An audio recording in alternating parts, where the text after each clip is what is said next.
Siap. Sebelum belajar berdoa mulai.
Semuanya sehat?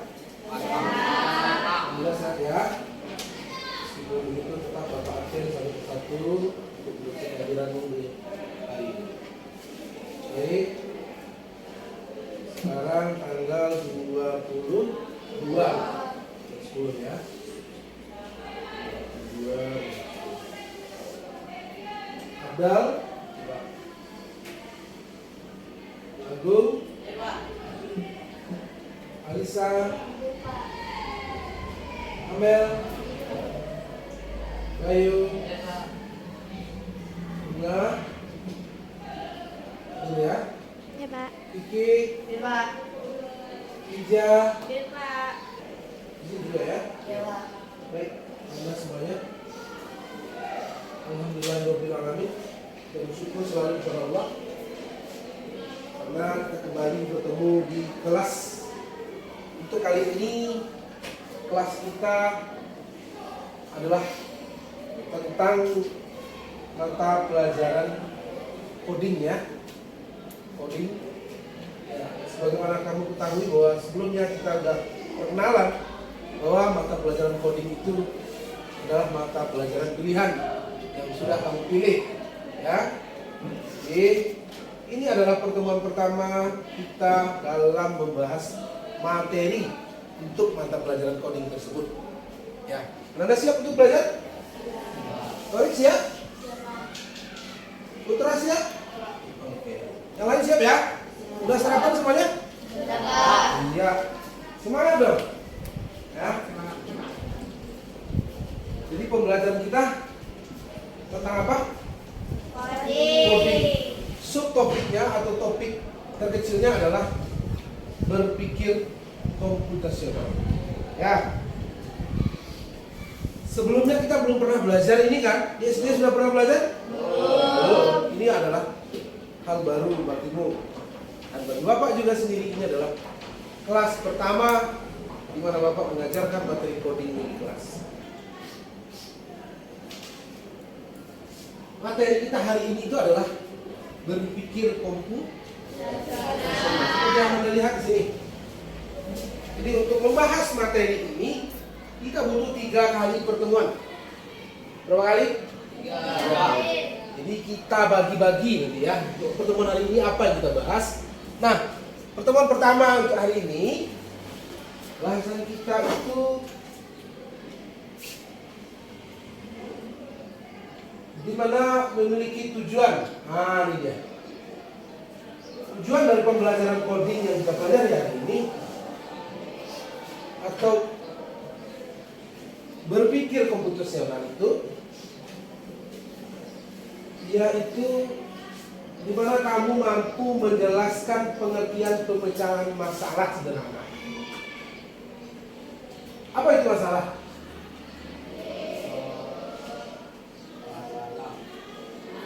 Pernah bermasalah? Pernah bikin masalah? Pernah mencari solusi dari masalah? Nah, kira-kira apa yang kita pelajari ini tidak terlepas dari kehidupan kita sehari-hari. Ya. tujuan pembelajaran kita di pertemuan pertama ini, kamu mampu menjelaskan pengertian pemecahan masalah sederhana. Lalu kamu mampu mengolah data dengan bahasa yang sederhana. Nanti setiap masalah yang kita hadapi, di situ kita akan ketemu data seperti apa. Nanti akan kita bahas. Ya.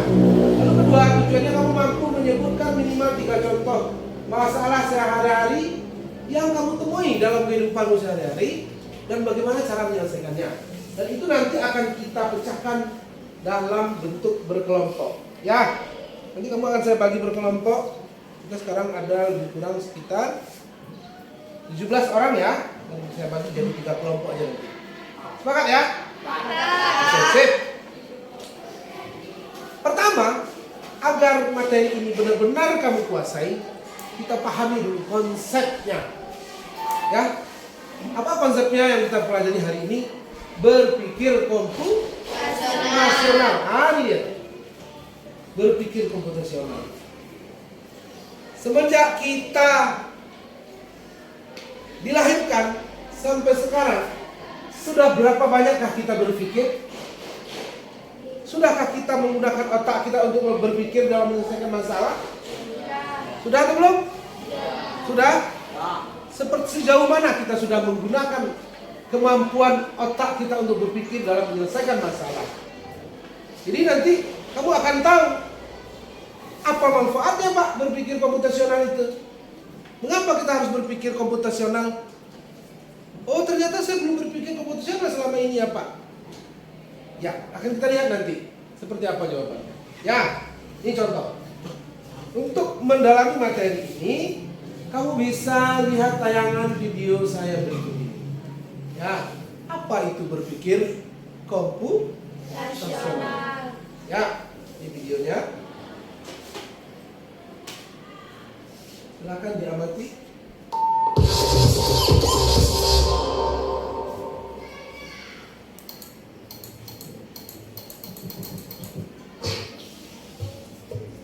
Assalamualaikum warahmatullahi wabarakatuh. Halo siswa hebat, selamat datang kembali di channel Cakap Informatika.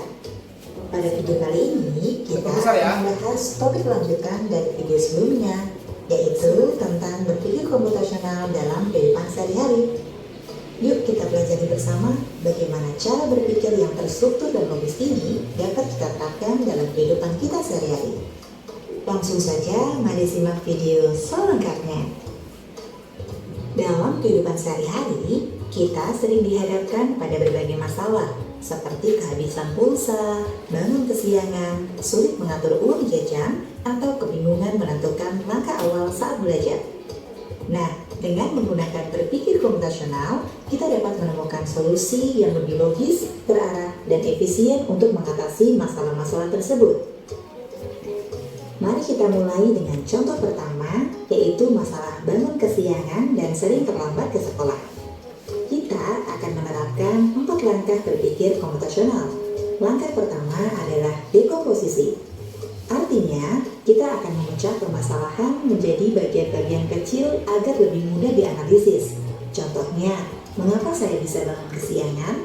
Beberapa kemungkinan penyebabnya adalah saya tidur terlalu malam karena bermain ponsel atau menonton TV, saya lupa memasang alarm, saya memasang alarm tapi tidak bangun saat alarm berbunyi, atau saya sering menunda-nunda bangun setelah alarm berbunyi. Langkah kedua adalah pengenalan pola. Kita perhatikan kebiasaan yang sering terjadi. Misalnya, setiap hari Senin, saya selalu terlambat karena pada hari Minggu malam saya tidur terlalu larut. Langkah ketiga adalah abstraksi. Kita menyaring informasi penting dari keseluruhan permasalahan. Misalnya, yang paling mempengaruhi keterlambatan ternyata bukan seberapa banyak saya belajar malam, tetapi karena saya tidak tidur tepat waktu dan tidak disiplin dengan alarm. Kita abaikan hal-hal kecil lain yang tidak terlalu berpengaruh. Langkah keempat adalah desain algoritma. Kita susun langkah-langkah atau solusi yang jelas dan bisa diterapkan setiap hari. Contohnya, menetapkan jam tidur maksimal pukul 9 malam. Kedua, memasang alarm pukul 05.30 pagi. 3. Meletakkan alarm agak jauh dari tempat tidur agar harus bangun untuk mematikannya. Dan yang keempat, begitu bangun, langsung pergi ke kamar mandi untuk mencuci muka dan menyegarkan diri. Dengan mengikuti langkah-langkah ini, masalah bangun kesiangan bisa diatasi secara logis dan terarah.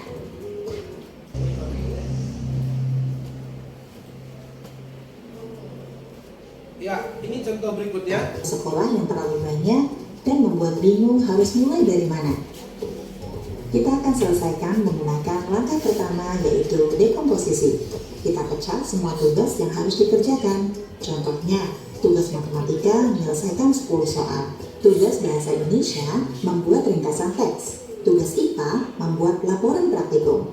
Dengan memecah semua tugas ke dalam bagian-bagian ini, kita bisa melihat mana yang lebih dulu perlu dikerjakan. Langkah kedua, menggunakan pengenalan pola. Amati dari pengalamanmu sebelumnya. Tugas bahasa biasanya lebih cepat selesai karena hanya menyalin atau membaca. Tugas IPA butuh waktu lebih lama karena harus mencari data dan menulis laporan. Setiap kali tugas dikerjakan mepet dengan deadline, hasilnya pasti kurang maksimal. Dari sini kita mengenali pola. Tugas berat harus dikerjakan lebih awal, tugas ringan bisa menyusul. Langkah ketiga, menggunakan abstraksi. Ambil informasi yang penting saja, seperti jumlah tugas, tingkat kesulitan, dan tenggat waktu. Kita tidak perlu memikirkan apakah tugasnya menyenangkan atau tidak, atau teman mana yang juga belum mengerjakannya. Langkah keempat, menggunakan desain algoritma. Susun langkah kerja agar tugas selesai tepat waktu. Pertama, buat daftar semua tugas yang ada. 2. Tandai tugas yang paling dekat deadline-nya. 3. Tentukan mana yang mudah dan bisa dikerjakan lebih cepat. 4. Atur waktu belajar. Misalnya setiap sore 30 menit untuk satu tugas. Setelah selesai, beri tanda centang atau tanda selesai. Dengan mengikuti langkah ini, kamu bisa menghindari stres karena tugas menumpuk dan belajar menjadi lebih teratur. Dari ketiga contoh tersebut, kita dapat menyimpulkan bahwa berpikir komputasional tidak hanya digunakan dalam dunia teknologi atau komputer, tetapi juga sangat bermanfaat dalam kehidupan sehari-hari. Dengan memahami dan menerapkan keempat metode utama, yaitu dekomposisi, pengenalan pola, abstraksi, dan desain algoritma, kita dapat menjadi pribadi yang lebih teratur, lebih cermat, dan lebih siap menghadapi berbagai tantangan. Attention please. Berpikir komputasional itu jadi nggak muluk-muluk dia bertahap. Bertahap. Tapi sebelum kita lanjutkan, saya mau nanya dulu. Kamu yakin nggak setiap masalah yang kamu punyai kamu bisa pecahkan? Bisa. Kamu bisa atasi? Bisa. Kenapa? Karena setiap masalah pasti ada jalan keluarnya. Dalam agama kita diajarkan apa ayatnya? Siapa hafal? Di balik kesulitan itu atau bersama kesulitan itu ada kemudahan. Apa ayatnya? Fa inna ma'al usri yusra. Sesungguhnya bersama kesulitan ada kemudahan. Kesulitan itu masalah nggak? Iya, masalah. Dan masalah itu mesti kita selesaikan. Agar masalah itu bisa kita selesaikan, kita harus berpikir. Berpikir yang seperti apa? Berpikir yang seperti inilah yang diharapkan. Kamu mampu berpikir secara komputasional. Seperti apa berpikir komputasional itu, Pak? Kamu udah lihat videonya tadi? Kamu punya masalah. Apa contoh masalah yang terakhir yang Pak paparkan tadi? Mengerjakan tugas yang sudah menumpuk. Ya kan? Gimana caranya? Langkah awalnya apa? Mengerjakan tugas. Langsung dikerjakan? Tidak. Apa langkah awalnya dulu? Susunlah rencana. Iya. Kita identifikasi dulu, kita kenali dulu tugas apa bentuk-bentuk tugasnya yang akan mau dikerjakan. Nah, mengidentifikasi tugas pertama apa tadi? Di yang teman-teman tadi apa? Ada tugas bahasa Indonesia, ada tugas IPA, ada tugas apa lagi? Ada matematika, ada apa lagi? Di saat kamu dihadapkan dengan masalah seperti itu, kalau kamu tidak pandai memecahkannya, ya, tidak bisa memecahkannya dengan secara baik, maka kamu akan bingung, akan kesusahan sendiri, ya kan? Ya. Nah, jadi pasti ada tahapan yang kita lakukan. Jadi dalam berpikir komputasional itu ada 4 tahapan. Boleh itu? Ada berapa? 4. Ada 4 kunci. Kuncinya ada pada 4 metode utama. Berpikir komputasional itu ada 4 kunci utama yang harus kita jalankan. Pertama apa? Dekomposisi. Ya, jadi ini yang diharapkan setelah pembelajaran ini nanti kamu menguasai yang 4 ini. 4 metode ini, 4 kunci ini kamu pegang, kamu ada di dalam benakmu. Kamu paham, benar-benar paham. Sehingga nanti apa? Nah, mulai kamu bisa memecahkan masalah yang sederhana, bahkan sampai ke masalah yang kompleks. Kompleks itu artinya lebih sulit, ya kan? Lalu yang kedua apa? Pengenalan pola. Halo? Sore, attention please. Yang kedua apa? Abstraksi. Yang ketiga apa? Desain algoritma. Pak, dalam penyelesaian masalah, penyelesaian tugas tadi, Pak, sudahkah kamu pahami bagian-bagian ini? Belum? Yuk, kita pahami bersama dulu. Kita back sedikit ya videonya. Back sedikit videonya. Karena yang tahapan dekomposisi. Agar kamu lebih paham lagi, ya kita ulang kembali. Contoh, ya kan? Contoh bagaimana sebuah permasalahan itu dipecahkan dengan cara berpikir tahapan komputasional. Ya, apa tahapan yang pertama? Dekomposisi. Seperti apa dekomposisi itu? Pecah tugas-tugas itu menjadi beberapa macam. Pertama apa tadi? Tugas matematika. Kedua apa? Bahasa Indonesia. Ketiga apa? IPA. Ya. Jadi masalahnya, situ udah tahu ya. Masalahnya apa? Dia bingung mau mengerjakan tugas itu mulai dari mana. Kan itu dia kan? Jadi tahapannya pecah tugas itu menjadi satu persatu. Kenali dulu bentuk tugasnya. Nah, dengan memecah semua tugas ke dalam bagian-bagian ini, kita bisa melihat mana yang lebih dahulu dikerjakan. Nah, nanti akan nampak itu. Oh, itu lebih murid tuh. Kok mesti kerja pertama kok? Ya kan? Misalnya, tugas IPA harus dikumpulkan besok pagi. Tugas bahasa Indonesia 2 hari setelah itu. Mana yang lebih dulu kamu harus kerjakan? Tugas IPA dulu. Makanya, jadi perlu diidentifikasi, dikenali satu persatu. Jadi tahapan seperti itu namanya kamu sudah melakukan tahapan berpikir komputasional dalam hal dekomposisi, memecah masalah jadi kecil. Contoh seperti ini. Lebih pahamnya lagi, Bapak demonstrasikan. Ini benda apa? Di saat kamu ada tugas matematik, ya kan? Ini matematik ya, terkait ini ya. Ruang apa namanya ini? Balok ya? Ya. Balok bentuknya seperti ini. Bagaimana cara membuat benda seperti ini? Apa yang harus kamu pecahkan terlebih dulu? Lakukan tahapan yang pertama. Dekomposisi. Ini dekomposisi itu apa sebenarnya Pak? Pecah masalah yang besar seperti ini jadi kecil. Ada berapa bagian dia di dalam balok ini? Coba kenali. Ini bagian pertama. Ya kan? Permukaan pertama. Adakah kesamaan bentuknya? Permukaan ini? Ada. Di belakang juga sama kan? Lalu yang kedua, bagian sisi yang ini agak lebih kecil? Ya kan? Ukurannya? Adakah kesamaannya dengan yang di sisi lain? Ada. Berarti udah dua masalah kamu kenali. Lalu yang ketiga, masalah apa lagi? Yang ini. Ini kecil lagi. Ya kan? Berarti ada 3 sisi dari balok ini yang mesti kita pecah. Ya kan? Nah, lalu kamu akan melanjutkan ke tahapan berikutnya setelah kamu mengenali. Kenal begitu. Ada berapa sisi? Ini saya sebutkan sisinya. Sisi 1. Ya kan?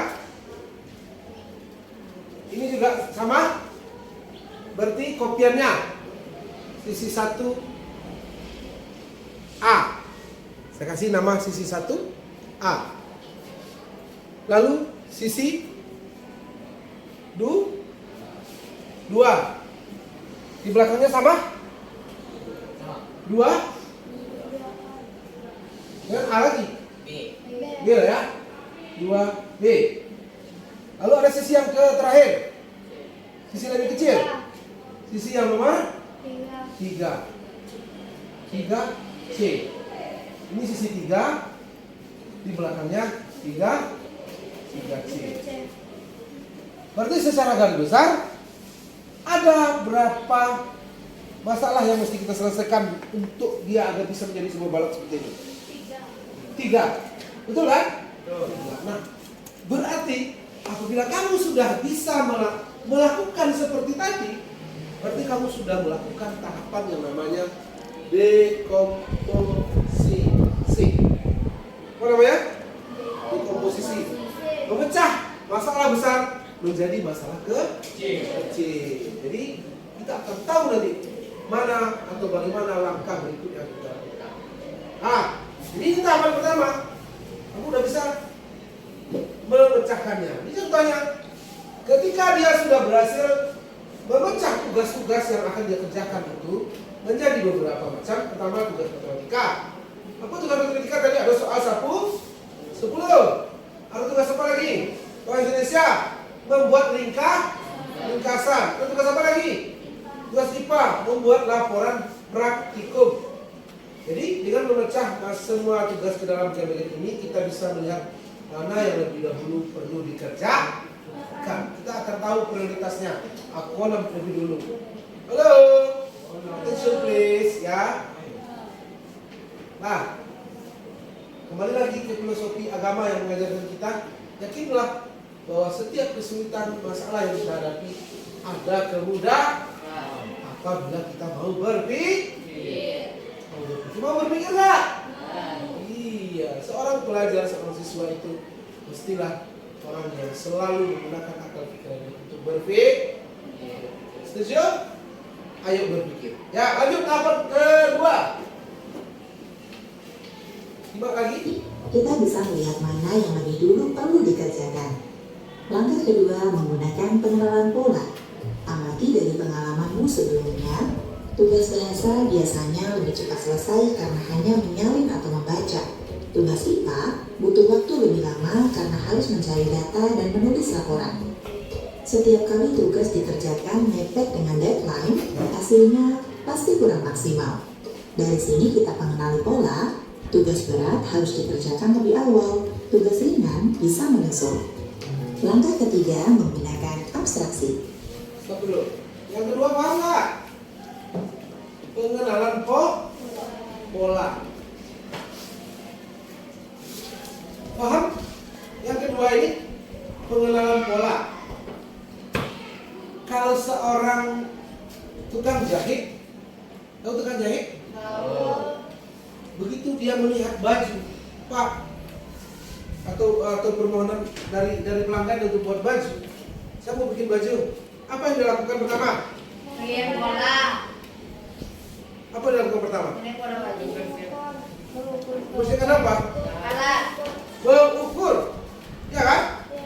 Mengukur apa? Mengukur badan saya, ya kan? Berapa panjang lengan, ya kan? Itu datang nggak? Nah, ya itu nanti akan kita bahas pada pertemuan berikutnya. Berapa lebar? Ini apa namanya? Bahu, ya kan? Berapa lingkar lengan? Perlu nggak? Perlu.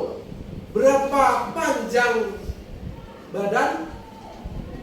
Coba saya baju tuh badan sampai mana? Kan mungkin sampai sini lah kan? Itu baju gamis tergantung bajunya. Kalau baju laki-laki seperti saya, apakah sampai lutut? Diukur panjangnya, lipat? Enggak. Sampai mana? Ya sesuai lah dengan baju normal yang biasa orang pakai, ya kan? Ini sampai sini kan? Maka jangan ukur sampai di sini. Jadi kegiatan setelah itu apa lagi dilakukan setelah identifikasi? Kan itu masalah tuh. Lalu dia akan membentuk pola. Seperti apa pola yang dibentuk? Pola lengan, pola dada depan, pola belakang. Kan pernah misalnya waktu tukang jahit? Coba gambar-gambar lu kan? Aku kurang menjengkel. Lengan seperti kau model bentuk bentuk pola. Maka sudah terbentuk lah dia. Apa namanya?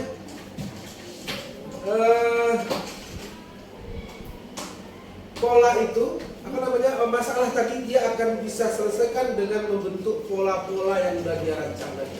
Ya, ini duduknya di. Ya.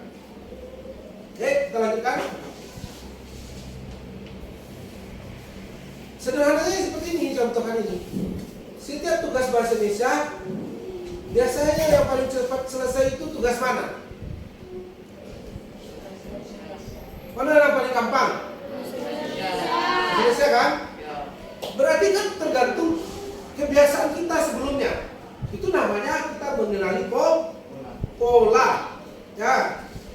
Lalu tugas IPA.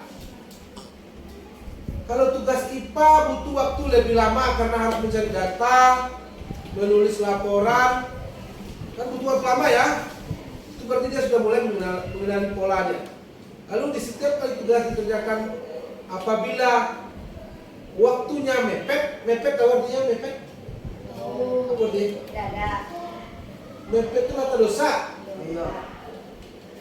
Kok tugas harus kumpul besok pagi, ya kan? Itu tugas harus dikumpul 2 hari setelah itu, kok tugas minggu depan. Jadi kamu harus pahami pola itu. Artinya kamu harus bisa membedakan kebutuhan dari setiap tugas-tugas yang dikerjakan. Ya. Di sini disimpulkan, dari sini kita bisa mengenali pola bahwa tugas berat harus dikerjakan lebih awal dan tugas ringan bisa menyusul. Mana yang paling ringan di sini? Tugas bahasa. Jadi kalau kamu sudah mampu melakukan tahapan seperti itu, kamu sudah masuk ke komponen yang kedua. Kamu sudah bisa mengenali pola. Ya, lanjut. Yang tahapan berikutnya, ketiga. Yang penting saja, seperti jumlah tugas, tingkat kesulitan, dan tenggat waktu. Kita tidak perlu memikirkan apakah tugasnya menyenangkan atau tidak. Tahapan berpikir komputasional yang ketiga itu adalah abstraksi. Ayo. Apa tahapan yang ketiga?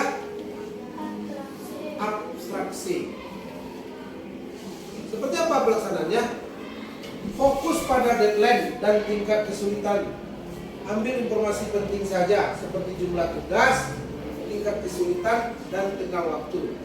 Kita tidak perlu memikirkan apa tugas yang menyenangkan atau tidak, atau teman mana yang juga belum mengerjakan, itu tidak perlu dibahas. Jadi ambil hal-hal penting dari tugas itu.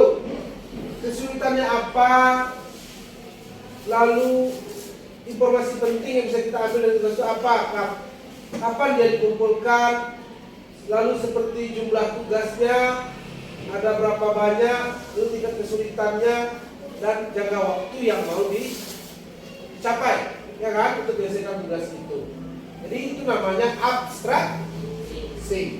Lalu yang terakhir, yang keempat, Atau teman-teman yang juga belum mengerjakannya. Langkah keempat, menggunakan desain algoritma. Susun langkah kerja agar tugas selesai tepat waktu. Pertama, buat daftar semua tugas yang ada. 2, tandai tugas yang paling dekat deadline-nya. 3, tentukan mana yang mudah dan bisa dikerjakan lebih cepat. 4, atur waktu belajar. Misalnya setiap sore 30 menit untuk satu tugas. Setelah selesai, beri tanda centang atau tanda selesai. Dengan mengikuti langkah ini, kamu bisa menghindari stres karena tugas menumpuk dan belajar menjadi lebih teratur. Biar lebih paham ya, tentang berpikir komposisional itu apa? Apa punya film buat kamu? Yuk, kita nonton bersama-sama. Filmnya nggak panjang sih, bentar aja. Film animasi berpikir komposisional.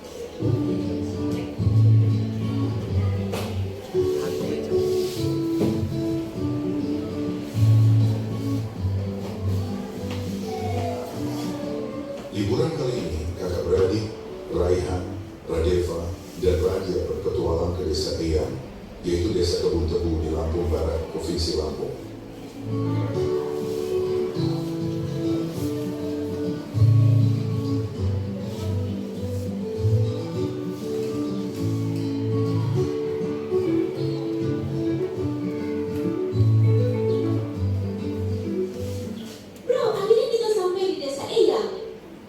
Guys, ini bukan sekedar liburan, tapi kali ini kita akan belajar dari kehidupan pakai cara berpikir komputasional.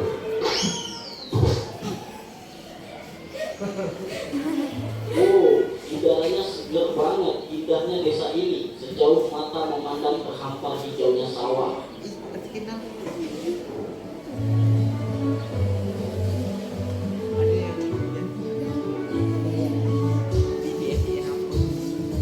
Jadi kita perlu bersihin rumah Eyang nih. Gimana kalau kita bagi tugas aja supaya lebih cepat? Setuju, tapi kita mulai dari mana dulu? Aku bakal sapu debunya, terus Radeva kamu pel lantai, dan Radia beresin buku-buku di rak ya. Dekomposisi artinya memecah masalah besar menjadi bagian-bagian kecil yang lebih mudah dikerjakan. Apa yang pertama? Dekompo. Ngapain dia? Berpikir. Dibagi-bagi tugasnya kan? Tugas yang berat akan terasa ringan. Kerjakan secara bersama. Bagi-bagi itu. Siapa tadi kakaknya satu ngerjain bagian pel. Satu lagi nusuk debu. Satu lagi nusuk buku. Ya. Itu namanya dekompo. Next. Kedua. Yuk, kita mancing ikan, tapi kok susah banget ya dapetnya? Sabar, coba perhatiin dulu. Ikan tuh sering kumpul di bawah bayangan pohon. Lihat, ada bayangan pohon besar di situ, pasti banyak ikan di bawahnya. Ah, jadi harus sabar dan perhatiin pola alam ya. Pengenalan pola, ya kan? Pola alam yang dia baca. Di mana ikan itu banyaknya? Sungai. Di bawah pohon, di bawah pohon. Di bawah pohon. Dia akan cenderung banyak berkumpul di bawah pohon. Kenapa? Karena lebih rindang di situ mungkin ya, seperti untuk senang di situ. Nah, itu namanya pengenalan pola. Pengenalan pola adalah mengenali kemiripan atau pola dari masalah yang kita temui. Lalu yang ketiga nih, Wah, ada banyak pohon di sini. Gimana caranya nyari yang paling pas? Kita cari pohon mangga yang udah makan aja. Jangan terlalu banyak mikirin yang belum berbuah. Jadi kita abaikan aja pohon yang belum berbuah. Fokus ke yang penting. Betul, itu namanya abstraksi. tahapan apa yang ketiga? Abstraksi. Yang menyampingkan informasi-informasi yang tidak penting. Oh, banyak pohon. Tujuannya ambil mangga ya? Apa suruh sama mangga itu? Mangga anak berbuah ngapain dia dihiraukan? Diabaikan saja.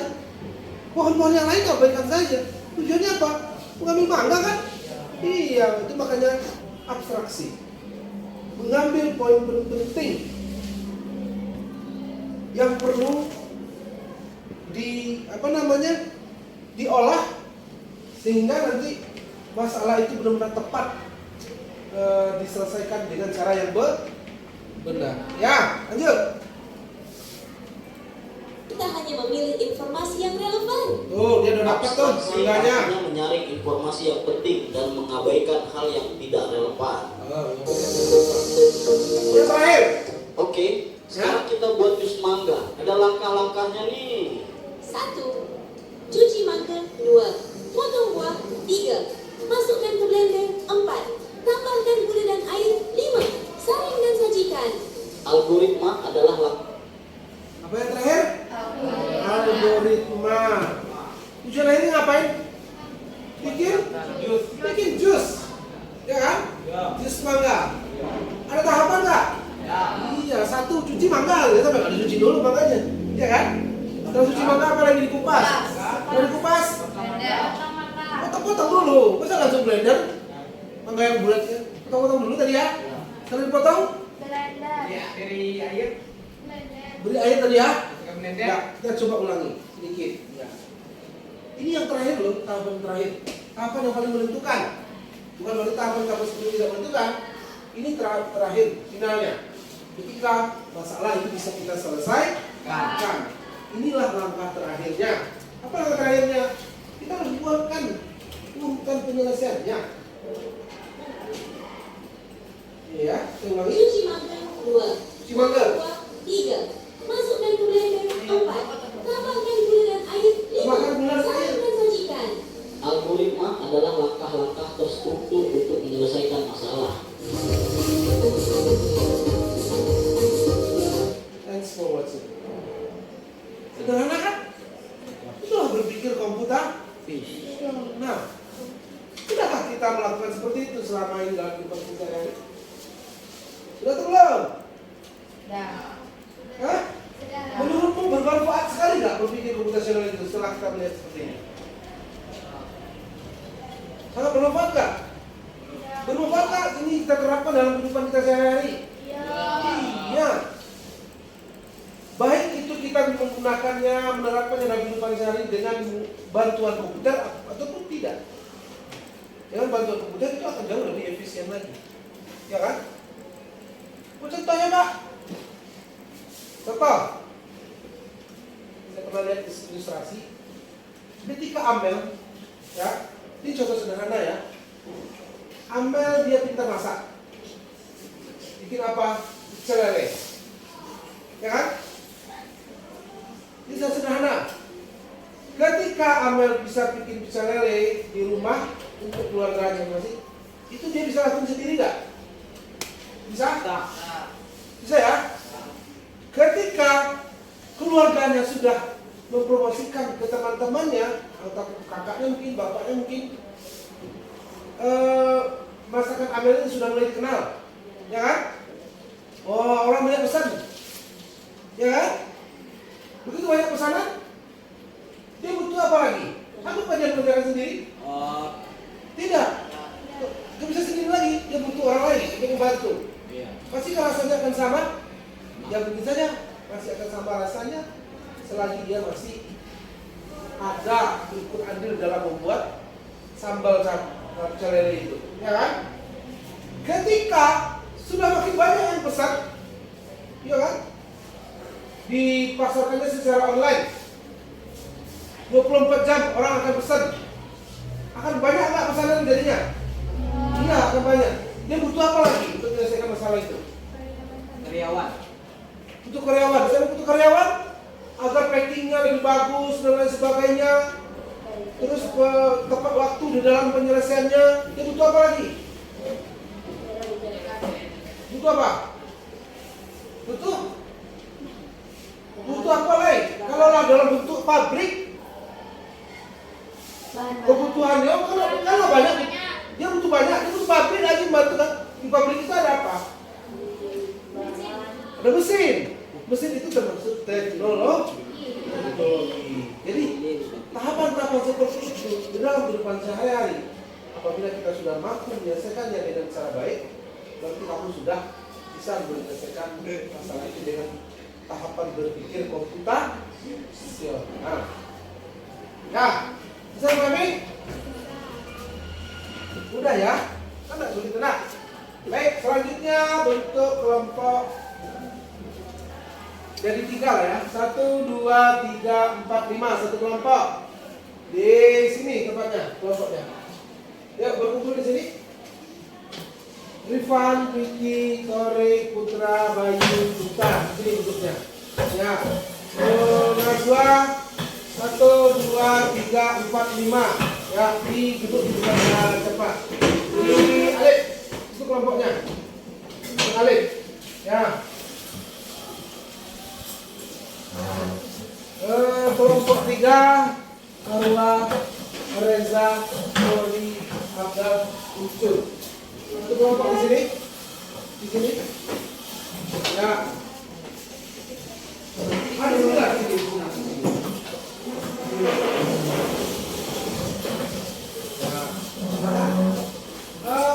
Aku silakan bergabung di kelompok 2. Kedua aku ya.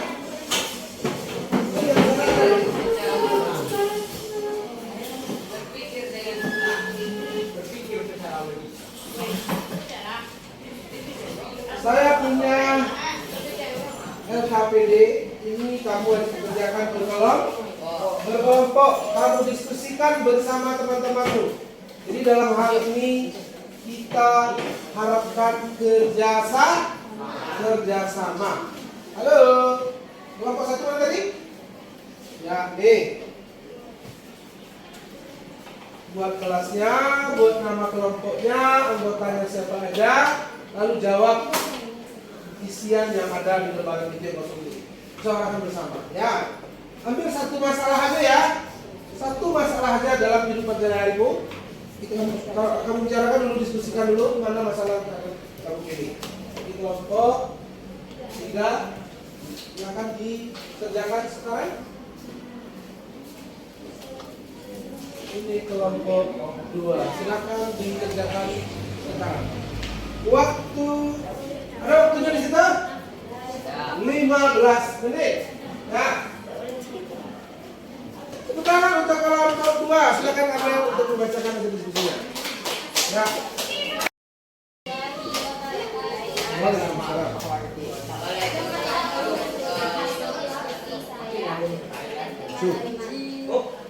Tuliskan masalah yang akan diselesaikan terlambat pergi ke sekolah. Kumpulkan data atau informasi yang dibutuhkan. Saya berangkat pukul 7.10, setibanya di sekolah pukul 7.30. Akhirnya saya terlambat. Ya. Susun langkah-langkah penyelesaian masalah. Tidur cepat, menghidupkan alarm, menaruh alarm cukup jauh, atur alarm, tidak menunda alarm. Kenapa alarm itu harus ditaruh lebih jauh? Iya, untuk mematikannya kamu akan bergerak. Kita kalau matikan aja, matiin aja lu. Karena kita kebiasaan tuh begitu ya. Taruh dekat, matiin aja udah malas matikan. Tapi kalau dia jauh, otomatis akan membuat kamu bergerak. Begitu kamu udah bergerak, langsung lakukan langkah berikutnya. Ngapain lagi kalau udah bangun? Ya, cuci muka, berwudu dan sebagainya. Terserah apa yang kamu bikin. Jadi nggak kalau lanjut deh dong, iya kan? Ya lanjut, silakan bacakan. Tentukan langkah paling efektif dan alas Ya. memakai kendaraan dan memilih jalan yang lebih dekat. Nah, tuh, pakai kendaraan, memilih jalan paling dekat. Ya, lanjut. Buat diagram alur atau sederhana dari langkah tersebut. Ya, apa langkahnya?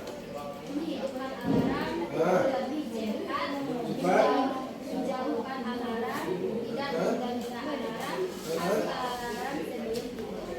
Iya. Selesai? Oke, tepuk tangan untuk kelompok 2. Selesai kan? Nah, sulitkah pemecahan masalah itu? Sudah. Halo. Mudahkah atau sulit apabila kita sudah menguasai langkah berpikir komputasional?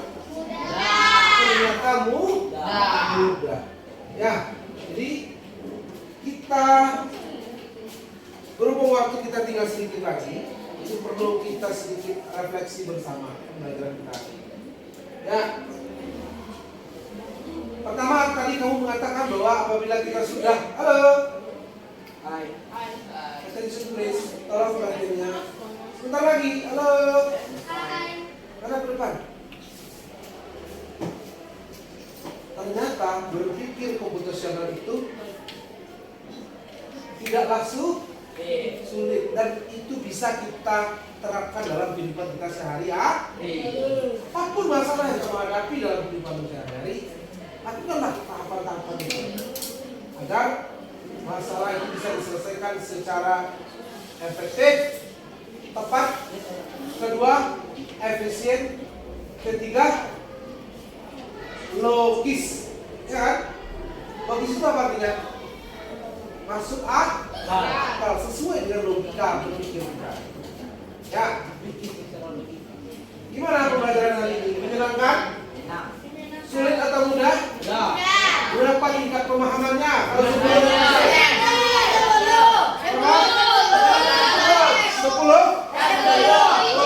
berapa? 10 berapa? 10 berarti 1 dong. Maksudnya nilai tertinggi itu 10. Saya kasih kamu. Berapa kamu dapat penyerapan pemahaman dan waspadanya? Semuanya. 10. Ke 10-nya? Ya. Nomor 3 10 juga. Tepuk tangan dulu untuk keluarga. Nah, jadi untuk tugas kamu minggu depan, nah tadi kan berkelompok. Sekarang, halo Bayu, untuk lebih memahami, untuk lebih mendalami materi yang kita pelajari ini, kamu Bapak beri tugas atau PR, kerjakan di rumah nanti. Buatlah masalah yang kamu hadapi di rumah. Kamu di rumah ya, tadi kan masalah di rumah ke sekolah. Masalah di rumah. Masalah yang ada di rumah. Apa itu masalah di rumah? Cuci piring, iya. Lagi masalah di rumah. Dia disuruh cuci piring sama ibunya. Dia ada 3 beradik kakak, sering berantem. Itu masalah nggak? Nah, gimana cara menyelesaikannya? Bisa nggak menyelesaikan cara berpikir konvensional? Bisa. Kenapa tidak? Apalagi masalahmu di rumah? Sering kena marah sama ibu di rumah atau sama ayah di rumah. Apalagi masalah yang lain? Masalah baju yang sering tidak bersih, tidak rapi dan sebagainya. Itu kan masalah di rumah, ya kan? Jadi tugas kamu minggu depan mengumpulkan, buatlah satu masalah, lalu pecah masalah itu menjadi masalah kecil, ya kan? Dekomposisi, lalu polanya seperti apa, kenali. Kalau misalnya ini contoh lagi, halo. Kalau masalah dengan pakaian, awak disuruh kasih tugas sama ibu melipat pakaian. Bapak cara membedakan baju apa, baju amak, baju adik.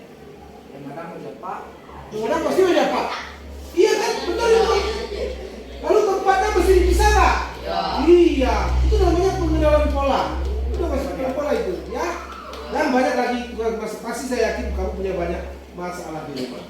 Nah, paham tugasnya minggu depan? Buatkan langkah-langkah seperti tadi penjelasannya sampai terstruktur, sampai masalah itu benar-benar tidak kamu alami lagi setelah kamu terapkan. Bisa dipahami? Bisa. Oke. Ada pertanyaan? Tidak. Tidak ada pertanyaan. Lanjut. Terakhir.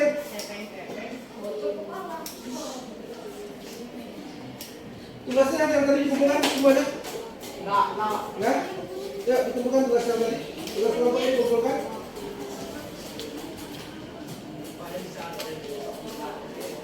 Oke.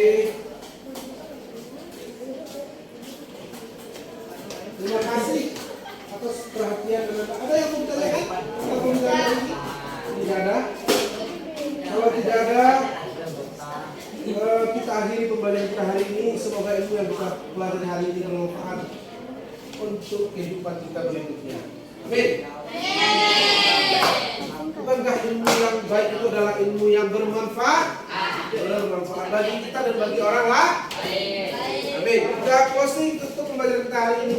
Tetaplah selalu berpikir, terutama komputer. Setuju? Wabillahi taufiq wal hidayah. Assalamualaikum warahmatullahi wabarakatuh.